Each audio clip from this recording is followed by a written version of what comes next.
નમસ્કાર મિત્રો, મારી પીકે ગુજરાતી ચેનલમાં તમારું સ્વાગત છે। પાકિસ્તાનમાં સુરક્ષાની સ્થિતિ ચિંતાજનક બની રહી છે। આતંકવાદ હવે પાકિસ્તાન માટે એક મોટી સમસ્યા બની રહ્યા છે। વાસ્તવમાં ખુદદાર નજીક કરાચી કેવટા હાઈવે પર સેનાના કાફલાને વિસ્ફોટક ઉપકરણથી નિશાન બનાવવામાં આવ્યો હતો। આમાં 32 પાકિસ્તાની સૈનિકો માર્યા ગયા અને ઘણા ઘાયલ થયા છે। પાકિસ્તાન દૂરના વિસ્તારોમાં આવી ઘટનાઓ સામાન્ય હતી, પરંતુ હવે મોટા શહેરોમાં પણ હુમલા થવા લાગ્યા છે। આવી સ્થિતિમાં સુરક્ષાને લઈને સ્થિતિ ખૂબ જ ચિંતાજનક બની ગઈ છે।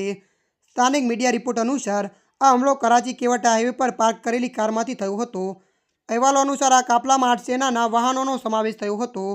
આ હુમલામાં 3 વાહનો સીધા ટકરાયા હતા। આમાં લશ્કરી કર્મચારીઓના પરિવારજનોને લઈ જતી બસોનો પણ સમાવેશ થાય છે। હુમલા બાદ પાકિસ્તાની ગુપ્તચર અને લશ્કરી અધિકારીઓ આ બાબતને છુપાવવાનો પ્રયાસ કરી રહ્યા છે।